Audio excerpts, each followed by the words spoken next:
रचना श्रीमद् भागवत महापुराण की। और उसके पश्चात जब लिख लिया तो अब सोचने लगे महाराज परोसेगा कौन? लेखक वक्ता नहीं हो सकता और वक्ता लेखक नहीं हो सकता।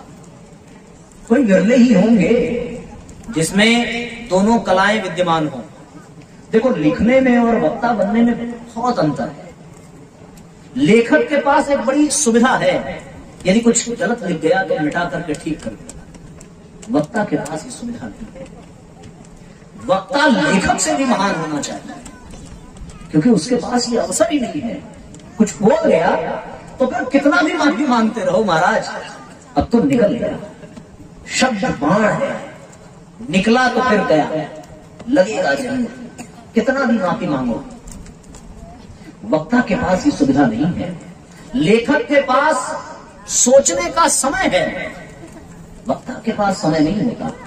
उसे तो बांध दिया 3 घंटे में, महाराज 5:30 बजे 5 बजे बैठना है और 8 बजे उठना है। अब वक्ता समय में बन गया। कई घंटे बोलना हो तो फिर कुछ भी बोलो, पर जब 3 घंटे में बोलना है तो फिर कुछ तैयार करके आना पड़ेगा। 2 घंटे में बोलना है तो और। अभी सुना साहब सवेरे 40 मिनट की क्लासेस है, 40 मिनट बोलना है तो और तैयारी करके आओ। और कहीं अगर 5 मिनट बोलना हो तो फिर उस 5 मिनट में कुछ ऐसा बोल जाओ कि लोगों के हृदय को स्पर्श कर जाए। लेखक और वक्ता में बड़ा फर्क है। व्यास जी लेखक हैं, वाल्मीकि जी लेखक हैं, लिख दिया, वक्ता नहीं है। इनको वक्ता चाहिए। क्या करें, कैसे करें? लिखने के लिए समय भी पर्याप्त होता है, लिखने के लिए विषय का चयन होता है, लिखने के लिए गलत होने पर सुधारने का अवसर होता है। तो वक्ता के पास नहीं होता। वो तो बोल गया तो फिर बोल गया साहब, उसके पास समय नहीं होता सोचने का, विचारने का। अभी मैं बैठ करके सोचने लगूं तो फिर आप तो नहीं बैठोगे, मैं सोचता ही रहूंगा। इसलिए समय नहीं है सोचने का। जो आवे बस उसे परोसते रहो। और साहब वक्ता परोसता है, परोसने में भी बड़ा गुण चाहिए। हर कोई नहीं परोस सकता। अच्छा ये बताओ, कोई भोजन परोसे और उसके हाथ गंदे हो, पसीना टपक रहा हो, कपड़े मैले कुचैले हों, तो उसका परोसा खाओगे क्या? क्यों खाओगे? कौन कौन खा सकता है भाई? ऐसा कोई है क्या?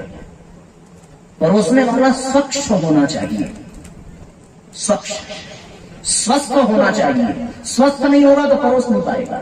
स्वस्थ होना चाहिए, स्वच्छ होना चाहिए और साथ सभ्य होना चाहिए। स्वस्थ शरीर, स्वच्छ मन और सभ्य आत्मा, सभ्य विचार, सभ्य आचरण, सभ्य व्यवहार। तो परोसने वाला स्वस्थ होगा तभी परोस पाएगा। रोटी ले लो दौड़ता रहेगा इधर से उधर, तब तो परोसेगा। स्वच्छ हो तभी उसका परोसा कोई खाएगा। और सभ्य हो, भावपूर्वक परोसे। भैया एक और ले लो, हमारे नाम से ले लो। माता भाव से परोसती है। परोसने का काम माताओं से अच्छा कौन कर सकता है साहब? क्या बढ़िया तरीके से बच्चों को परोसती है। बेटा एक पापा के नाम से खा ले, एक मम्मी के नाम से खा ले, एक भैया के नाम से खा ले। क्या परोसना है माता का? माता ही अच्छा परोस सकती है। वो तो पकाती भी अच्छा है, परोसती भी अच्छा है। पुरुष नहीं परोस सकते। माताओं का परोसना तो कृष्ण को तृप्त कर देता है। जो पूरे सृष्टि को तृप्त करता है उसको तृप्त करता है यशोदा का परोसना। और फिर वो मांगता है, चुराता है, ऐसा परोसना। एक और विशेष बात परोसने वाले में होनी चाहिए, वो तभी परोस सकता है जब वो स्वयं तृप्त हो। जब वो स्वयं तृप्त हो तभी वो परोस सकता है। अगर वो स्वयं तृप्त नहीं है तो फिर जो परोसेगा उसके प्रति उसके मन में खुद लालच रहेगा। फिर परोसने से पहले वो सोचेगा महाराज कोई देखे ना, 2-4 गुलाब जामुन खा ही लूं, उसके बाद परोसूं। परोसने वाला तृप्त होना चाहिए।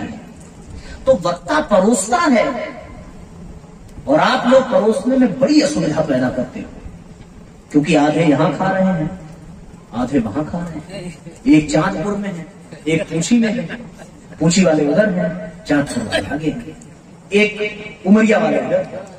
हमें बड़ी मेहनत है। और हद तो तब हो गई जब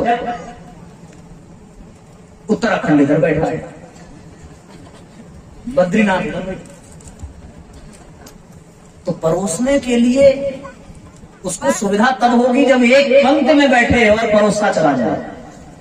एक यहां दिया, एक वहां दिया, एक ऐसे, महाराज गड़बड़ हो जाता है। कल थोड़ी सुविधाजनक करना, वरना फिर ये शरीर स्वस्थ नहीं रह जाएगा, मन तो स्वच्छ रहेगा, व्यवहार सभ्य रहेगा। तो परोसने के लिए तृप्ति चाहिए, परोसने के लिए सभ्यता चाहिए, परोसने के लिए स्वच्छता चाहिए, परोसने के लिए स्वास्थ्य चाहिए, तब वो परोसेगा। तो व्यास जी ने लिख तो दिया, लेखक तो हैं, लेकिन वो परोस नहीं पाए, उनको वक्ता चाहिए।